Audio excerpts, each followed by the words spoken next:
Here in Alexandria, Virginia at the Smart Girl Politics Smart Girl Summit with the co-founder of Smart Girl Politics, Teri Christoph. Hi, Teri. Hello, how are you? What's a smart girl? A smart girl is a conservative woman who is pretty much fed up with what they see from the federal government, so they are going to stand up and take notice and fight for their kids for smaller government, strong national security, but most of all, we're about empowering women, conservative women, to just get out and be an activist, whether it's going to a tea party, a rally, whatever it is, or running for office. Ultimately, we want more conservative women running for office. Well, you say people with their kids too. It's impressive here, the amount of young people you have here. You have high school students, you have college students, so they're not worried about their kids, they're worried about their future. Absolutely. We made a special effort to reach out to younger kids because the Tea Party movement really appealed to parents, I think, and grandparents. And then the next iteration of it is to reach out to the young kids who they are the kids. They are the ones that are getting the debt, that are going to be paying for this for a long time. And these kids are smart. We have about 10 or 12, 15, 16, 17-year-old girls here, and they're really smart. They're homeschooled, or they're the kind that like take on their history and government teachers. So Right. They're awesome. They're so cool. And they're cool. They're not like these nerds. I think that's slightly nerdy, but they're pretty cool too. So it's exciting. Like Dana was talking about last night, Dana Lash, we need another generation. This generation wants to retire at some point from activism, and we need these young kids, so it's cool.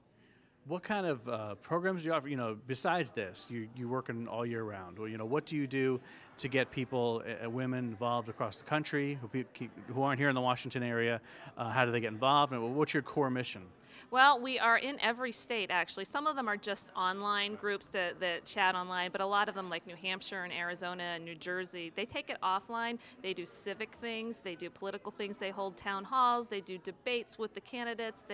Our New Hampshire group, just NRA would like this, they did something called Armed and Fabulous, where they trained people, and I believe they had some NRA instructors there to train women how to use guns and have a good time and make it social, so it's not always political and serious. It can be fun too.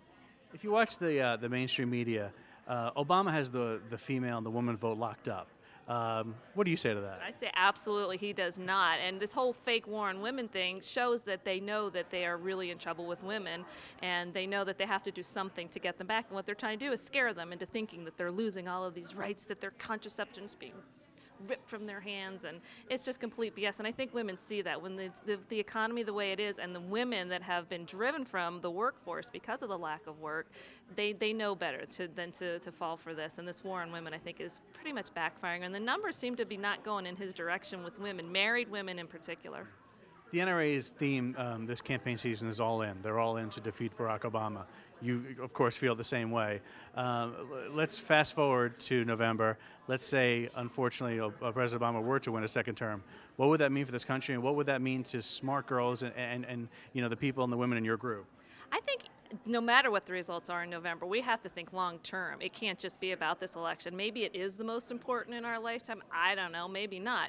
But we have to think long term, and that's what I've always tried to stress to our ladies. Like, yeah, this is an important one. We got to get out, but let's think beyond it. We got to keep going. It's many, many election cycles, and we got to get these young kids in. And you know, it's a marathon. It's not a sprint. So that's what we're trying to think. And you know, it'll be depressing. But you know, I was online in 2008 when Obama won, and that was depressing. But a whole new crop of leadership came out of it. So worst case scenario, I think that better things will come out of the conservative movement if that happens.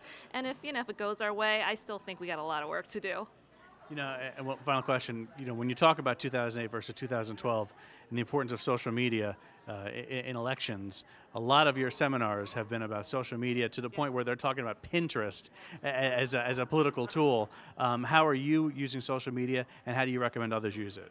We are big on Twitter. That is kind of like how we made our name, is that we were in there on Twitter in the early days and using a hashtag. But it helps a lot of women that can't be engaged, can't go to protests, to be involved. They can make their voices heard, they can tweet their elected officials, they can make connections that way. So I encourage everyone to use them. I think Pinterest, you got to go where the women are. The women are on Pinterest right now, and it's, you know, you can very subtly introduce some ideas that maybe on Twitter it doesn't work as well, and it's very visual. So you know, I think that women are pretty active, and it's a way for them to make their voices heard. If they can't get out to a rally or that's not their thing, they can still be activists. If you want to find out more about the organization, where do they go? sgpaction.com. That is simple enough. Thank you, Teri. Thank you.